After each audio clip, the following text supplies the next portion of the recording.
The Putrescence Cleaver is the goofiest weapon in the game. It is 180 degrees of bones curving around themselves to collectively create the strangest great axe there ever was. This weapon has a unique damage type, scaling, and status buildup for its class. And that's all without mentioning that Ash of War. To get the Putrescence Cleaver, we need to defeat the Putrescent Knight. Defeat it at the bottom of the stone coffin fissure, and trade in the remembrance with Enya and the weapon is yours. The moveset is nothing special for great axes. The light attacks can stun smaller enemies, and the heavy attack is a 2-attack chain with high damage potential. What is most notable about the moveset is the slash damage. There are a few later game bosses that are weak to slash, so our fights with them will go that much easier. We have Frostbite buildup on top of that. The Frostbite is limited. We won't inflict the status that often with only 55 buildup per hit, but it's still nice to get a burst of damage, and that 20% damage negation penalty on enemies.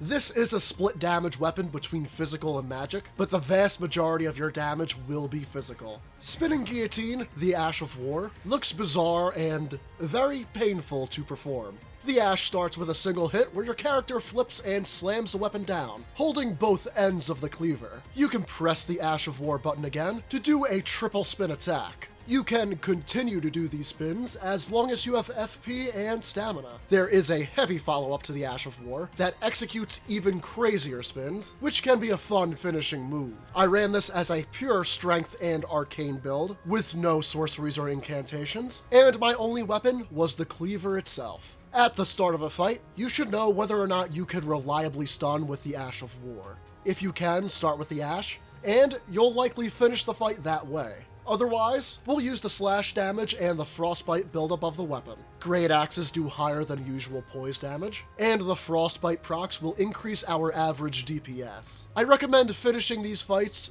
with the first part of the Ash of War for maximum style points.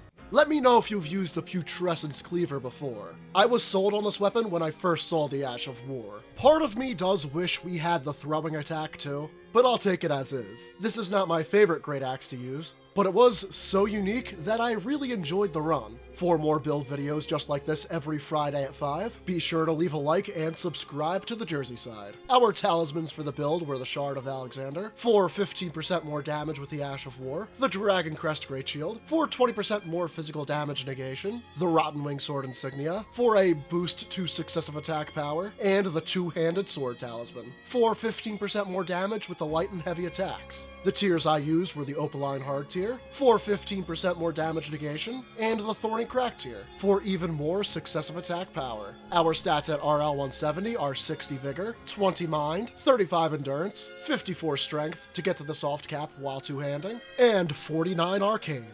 The Putrescence Cleaver is weird. The strangeness that FromSoft puts in its games, it is one of the many reasons why I love the Souls series so very much. If you're looking for the goofiest weapon you could possibly use, give the Putrescence Cleaver a try.